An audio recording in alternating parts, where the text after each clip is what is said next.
Well, welcome back, everyone.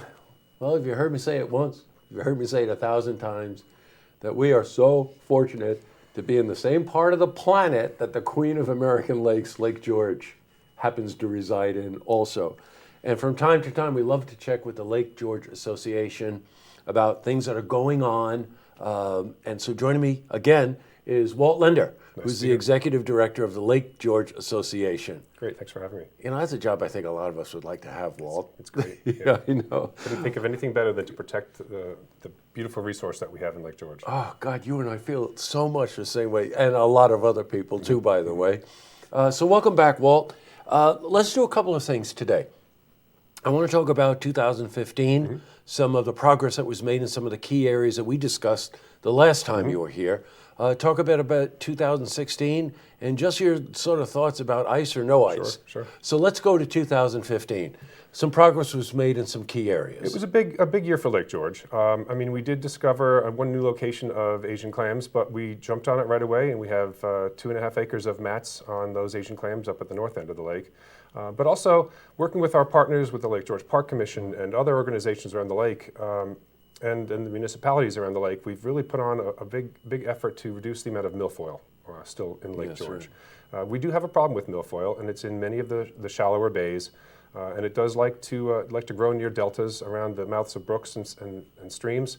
But we're in a mode right now where we really want to do a very heavy push against milfoil, do a lot of hand harvesting, a very heavy effort this year, and maybe next year, and maybe the year after, to really reduce it to the point where it's manageable. It's just minor maintenance after that. So we reduce it by large amounts this year, so that in the future it's almost like weeding your garden. You just go around, we have divers that would go around and just spot check and remove small outcroppings of milfoil. It's a big deal. It's a big effort. It's very costly. I'll say it's a big deal. You know, I was telling Walt that around our dock, I hand harvest.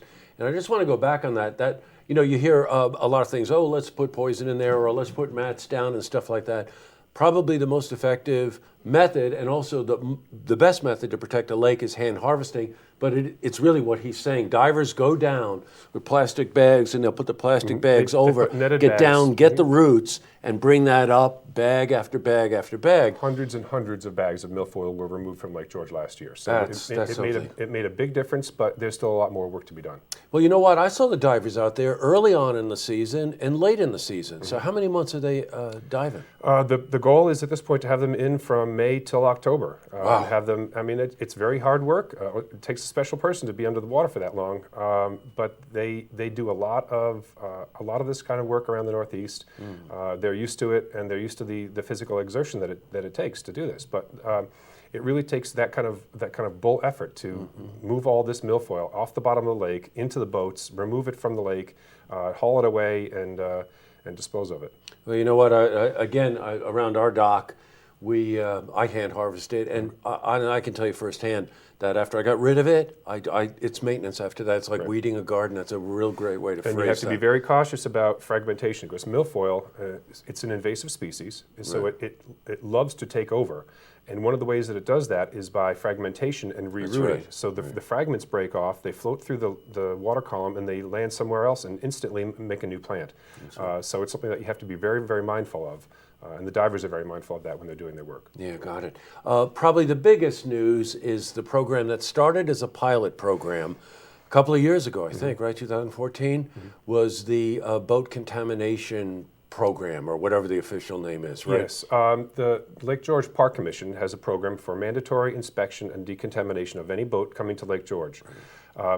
About 10 years ago, the Lake George Association designed and managed a boat inspection program that was voluntary. So we had lake stewards, mostly summer college kids, interns, home for the summer, and they would inspect boats on a voluntary basis if the boat owner was willing. So we would do some explanation about what invasive species are and how they can be harmful. Do you mind if we inspect your boat? We'll pull off any harmful weeds or anything that we see. But we realized that that can only go so far in protecting the lake. There are microscopic organisms that hide in places where you can't see them with the naked eye, in the bilge, in the ballast tanks of the boats. So really the next step was to go to a mandatory inspection program with the possibility that if your boat didn't pass the inspection, it had to be decontaminated with high pressure hot water right there on the spot. So that's what we've moved to. But the Park Commission was only able to do a 2-year pilot program, which ended this past fall. Now, as of a meeting that they had recently, they're going to transition this into a permanent program. This program becomes permanently funded, permanently on the books as a regulation, so that all boats coming to Lake George have to be clean, drained, and dry. They have to be inspected and, if necessary, decontaminated before they go into the lake, because it's just too risky to allow any new invasives to come into Lake George. That's right, and as we've seen from the things that we were talking about just prior to this, that once they're in the lake, the word invasive is probably the key word in that sense, right? Yes. So as we've been reporting, the boat inspection program is now permanent. Yes. It's written into the budget, and it was approved for 2016. The Park Commission I think has that's approved, benchmark yes. stuff, right? It is. It's a milestone moment for Lake George. It really is. Walt, a lot of talk, not whether you're pro or con climate change or whatever, but last couple of years, I think maybe 3 years ago, we didn't have ice on the lake. Looks like we might not get ice on the lake again.